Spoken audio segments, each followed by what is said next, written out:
Everton look to be on the verge of bringing in Youssef En-Nesyri, but what is he going to add to Everton? To understand this, I'm going to be looking at the two ways Fenerbahce used him, how he gets his goals, and what all of this means for Everton and why it could possibly lead to a tactical shift. Listen, at the time of recording, he's not actually scored in his last 10 games, but he did score the winning penalty against Nigeria in the shootout in the AFCON semi-finals. But when you look at his league form, you realise he's actually been quite prolific this season with 7 goals in only 10 starts for Fenerbahce. But in order to understand just exactly how he's being used at the minute at Fenerbahce, we need to take a look at the tactics that they've been deploying this season. Fenerbahce often line up in a 4-2-3-1, which we know is similar to Everton, with En-Nesyri leading the line in this setup. And off the ball, it often looks like this, a more compact version, with En-Nesyri still leading the line, but being that first line of defence against opposition possession. But interestingly, he also makes this movement to a wide area when Ederson has the ball, because Fenerbahce tend to go long when the goalkeeper is in possession, and En-Nesyri at 6'3" is a good tool to do this. And this has led to him having a 43% aerial duel success rate, which is similar to Barry and similar to Beto too. But in the past, they used him like this in a 4-2-2 setup. This was a setup by Jose Mourinho in which he lined up En-Nesyri next to Erdin Dzeko, and there are also some other few notable ex-Premier League names in there in Saint-Maximin and Tadic. And the use of En-Nesyri in a 2-striker formation is actually quite important for this video. We're going to come back to it in just a second. With the setup on paper established, let's take a look at how Fenerbahce use him in an actual in-game setting. Something I noticed in En-Nesyri's game is that he doesn't really stand where a typical striker would. A normal striker would be stood about here, leading the line on the last line of the opposition defence. But En-Nesyri is nowhere to be seen. In fact, he's actually dropping deep to get involved and receive the ball from the centre-backs. And with the centre-backs left with nobody to mark, they think that there's no immediate threat, but this isn't the case, because Fenerbahce's winger moves from an outside position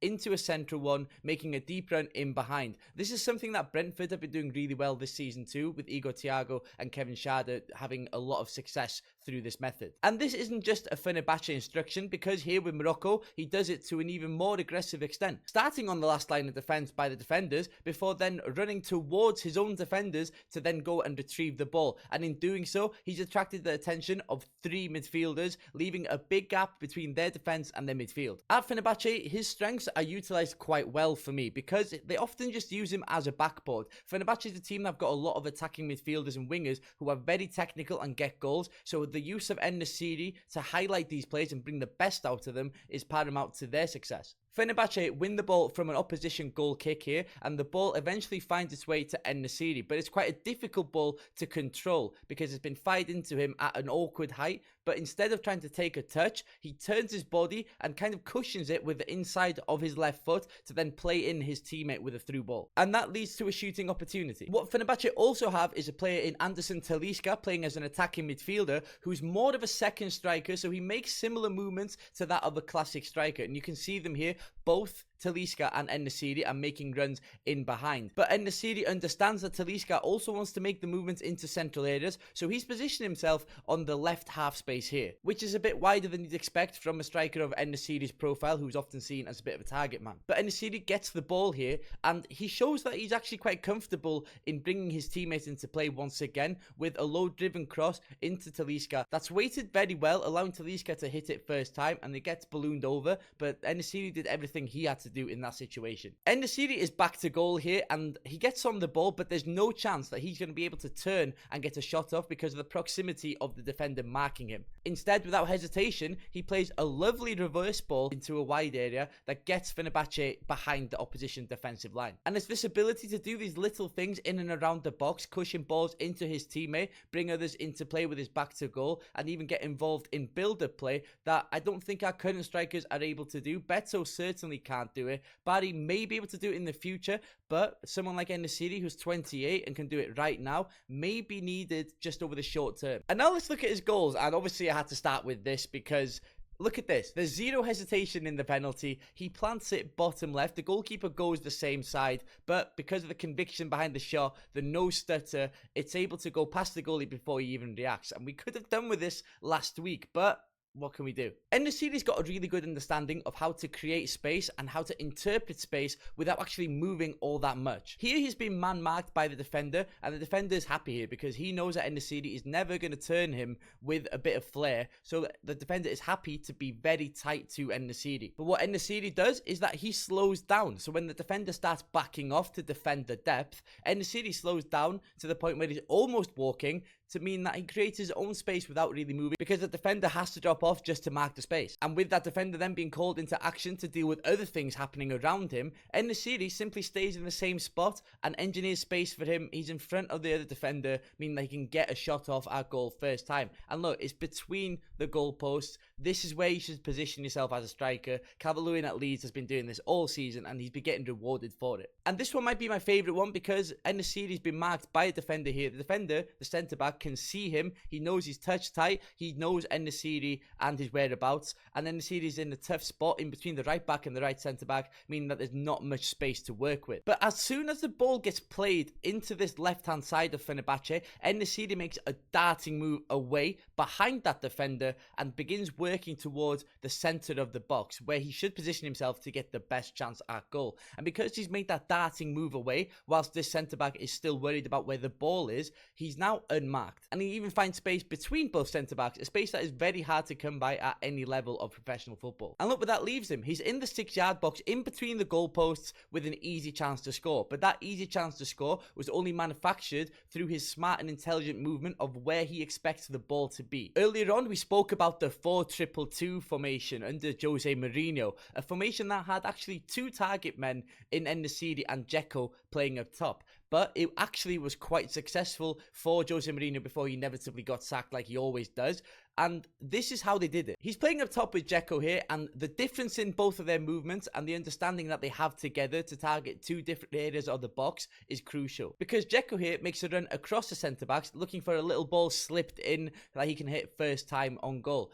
Meanwhile, En-Nesyri is targeting the back post. And because the defenders are obviously worried about Dzeko too, that means the back post is able to be targeted without too many opposition bodies marking it. And listen, this finish is not easy. He has to take all the sting out of the ball whilst heading it back across the goal, and he does it very well. He puts it in the only place where he could have gone to score a goal. But there's an argument to be made that he could have headed it across to Dzeko, who could also have scored a tap-in. But just because he didn't do it doesn't mean he can't do it, because this example, he does just that. And he actually, for once, isn't looking for the ball to feet. Instead, he makes an early move targeting the space in behind the opposition defense. And he does really well to track the flight of the ball to position himself in a way that he can receive the ball unmarked quickly before the defender can do anything about it. But the problem is that the ball is head height, meaning that he can't really take a shot or bring it down because that would be too difficult to do in the circumstances and the proximity of the defenders. So without hesitation, he just cushions it to a teammate, and that teammate then goes on to get a goal. He has an excellent understanding of where his teammates are going to be and how to get the best out of them, and that is quite exciting to me. With that said, let's now look at how his inclusion into the Everton team changes Everton's tactics and what he can bring to the table. This is probably Everton's ideal setup this season, it's fair to say, with everybody fit. Maybe you make 1 or 2 changes, but this is what I think it would be. Obviously Branthwaite would come in, but he's nowhere to be seen this season, so it is Michael Keane. Got Barry in there up top at the minute, but we're going to bring in En-Nesyri. For those of you asking, by the way, you've left it in the comments, some of you, this is the JLA tactics board. The link will be in the description. So this is En-Nesyri in an Everton lineup, and look, it doesn't look that dissimilar to Barry at the minute, but we'll get into it, and we actually might have to bring Barry back into this system in a second. But at the minute, this is what I think the lineup on paper would be. But the use of En-Nesyri will look something like this. So James Tarkowski here will be asked to do long balls into the opposition half. And listen, it's not really sticking to Barry and it's not really sticking to Beto this season. In theory, this is how I think Everton would look to directly progress up the pitch. And wait for it, because look, the ball even rolls. The ball rolls up the pitch. How good's that? Anyway, En-Nesyri being able to bring the ball out of the air and bring in his teammates is going to be crucial, because you've got Grealish on the left wing and Dewsbury Hall, who likes to make those moves in behind as well, ready to feed off the balls that En-Nesyri plucks out of the sky. And if we get rid of all of this for just now, we haven't spoken about one player, Iliman Ndiaye, because Iliman Ndiaye, as a winger who's quick and likes to beat players on the dribble, is likely going to love playing next to a striker of En-Nesyri's ability. Because if we bring En-Nesyri to this half space, for example, the interchanges between and the little give and goes between these two in these areas could become crucial in allowing Ndiaye to have that bit more freedom, and it means that 2, 3 or 4 players won't be marking Ndiaye at any given moment, because En-Nesyri, with his threat in behind and his movement, can distract opposition centre-backs. But now let's look at another alternative, because we spoke about En-Nesyri being able to play in a strike partnership, and it doesn't really matter if it's 2 big men up top because of En-Nesyri's understanding of fellow striker movements. So if we bring in Barry, it could look something like this. And listen, this looks extremely attacking at that to start with, but there is valid logic behind it, because one player I want to speak about is Kieran Dewsbury-Hall. Against Manchester United, we saw just how good he can be in a deeper role, and he didn't really lose what makes him so good in the first place, because he's got tenacity and he's still got ability to affect things even when he's in deeper areas. And with Everton having 2 strikers up top, it does mean that he could still get involved, with Grealish also coming over to that side, forming that triangle on the left-hand side of the pitch. But what I like about the idea of En-Nesyri and Barry together is that they will likely be able to play off each other. Barry is a player that does like to make these movements into wide areas. En-Nesyri could then take up that mantle of holding the central part of the pitch and holding off defenders, wanting the ball into feet. And remember, En-Nesyri is often a player that will like to drop deep to get the ball, meaning that Barry can stay high and look to target these channels in behind. So you kind of get the best out of both of them in this situation. Do I think that Moyes has it in him to go for what is quite an attacking 4-4-2? Maybe not to start with in matches, but I do think there's some validity to this being a plan B if we're trailing or even drawing a game that we should be winning. I think this use of En-Nesyri could get the best out of Barry, because you instantly take the pressure off him to receive the ball and bring his teammates into play. Listen, Barry's still raw. En-Nesyri's a 28-year-old. They have different qualities and different levels of expertise in certain parts of the pitch. And En-Nesyri, having led the line for quite a defensive Morocco team in the 2022 World Cup, has so much experience in doing this that it would just allow Barry to do what he's best at and target the big spaces behind opposition defenses. And when it comes to putting balls into the box, both of them are massive. I would love to be that tall. I'm not, but it doesn't matter, because En-Nesyri can target the back post, Barry target the front post, and vice versa. It works quite well in terms of a balance, and you've got 2 massive threats in the box at any given time. When you've got the likes of Ndiaye and Jack Grealish also able to cross the ball into the box, it does give Everton a big threat when coming up against other Premier League defences. Now I'm just going to give my final thoughts on En-Nesyri as a signing. If you haven't liked, by the way, press that like button. It massively helps me out. A subscribe as well, because when he does sign, there will be more videos about him, so keep tuned for that. En-Nesyri is a player that is clearly a Moyes signing, and listen, that's not any sort of criticism about En-Nesyri. Moyes wanted him when he was at West Ham, and he's been linked with him what feels like every transfer window since then, so I don't think there's any problem with that. En-Nesyri playing in Turkey may put some people off him, but his style of play and how he gets his goals and how he brings his teammates into play is a positive for me, and something that we actually don't have, despite having 2 profiles in Barry and Beto that lean towards the ability to do it. We actually don't necessarily have it. En-Nesyri could be the one to do that, and with it being a loan with possibly an option to buy, that's the best type of deal in football for me, because option is way better than obligation, because if he's poor, we can just look to address that in the summer. But for now, we're getting that extra body in.